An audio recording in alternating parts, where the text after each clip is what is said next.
বর্তমানে সাংবাদিকতা স্বাধীন বলে দাবি করার জবাবে মানবজমিন সম্পাদক মতিউর রহমান চৌধুরী বলেন, পক্ষে গেলে সাংবাদিকতা মুক্ত আর বিপক্ষে গেলে মব ভায়োলেন্সের ঝুঁকি, এই হচ্ছে বাস্তবতা।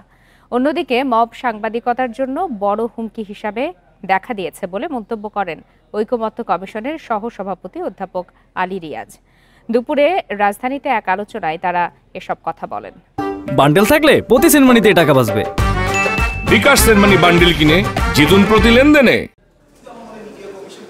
রাজধানীর সিডাপ মিলনায়তনে গণমাধ্যমের স্বাধীনতা নিয়ে মতবিনিময় সভার আয়োজন করে সেন্টার ফর গভর্নেন্স স্টাডিজ।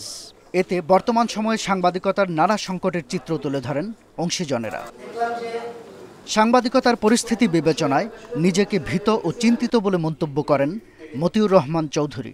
বলেন, রাজনীতি মুক্ত না হলে সাংবাদিকতাও মুক্ত হবে না। আমরা যেটা সাংবাদিকতা নিয়ে কথা বলছি, যখন এখন বলেন যে এখন তো আপনারা মুক্ত, হ্যাঁ আমি মুক্ত। কখন আমি মুক্ত? যদি আপনার পক্ষে যায়।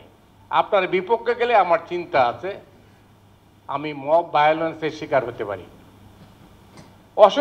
অনেক সাংবাদিকের চাকরি গেছে, আর আমরা 16 বছর নিয়ে কথা বলি, আসলে 54 বছরে তো একই জিনিসই দেখলাম। 54 বছরে যা দেখলাম তাতে আমার এইটাই ধারণা হয় যে আমরা সরকার বদলায়, আমরাও বদলে যাই। সভায় অধ্যাপক আলী রিয়াজ বলেন, গণমাধ্যমের স্বাধীনতার কথা বলা হলেও অর্জনের পথে অনেক বাধা।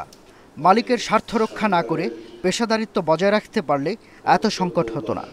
সামাজিক শক্তিটার কথা বললাম, আমি তাদের জাস্টিফাই করছি না, কিন্তু এই শক্তিটাও সাংবাদিকতার জন্য একটা বড় রকমের হুমকি হিসেবে উপস্থিত হয়েছে। এটা আপনাকে বিবেচনা করতে হবে।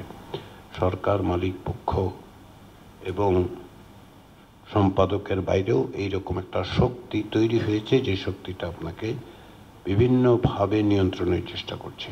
এটা আমাদের সকলের ধর্তব্যে নেওয়া দরকার। এতগুলো সংস্কার কমিশন করার পরও আশানুরূপ ফল মিলছে না কেন? এ প্রসঙ্গে গণমাধ্যমগুলোকে তদন্ত করার আহ্বান জানান আলী রিয়াজ। এতগুলো কমিটি করার পর আশানুরূপ ফলাফল দেখা যাচ্ছে না কেন? বাংলাদেশের এতগুলি মিডিয়া, এতগুলি সংবাদপত্র, আপনারা একটু তদন্ত করেন না, কেন হচ্ছে না? শাহাদাত স্বপন, ইন্ডিপেন্ডেন্ট নিউজ, ঢাকা।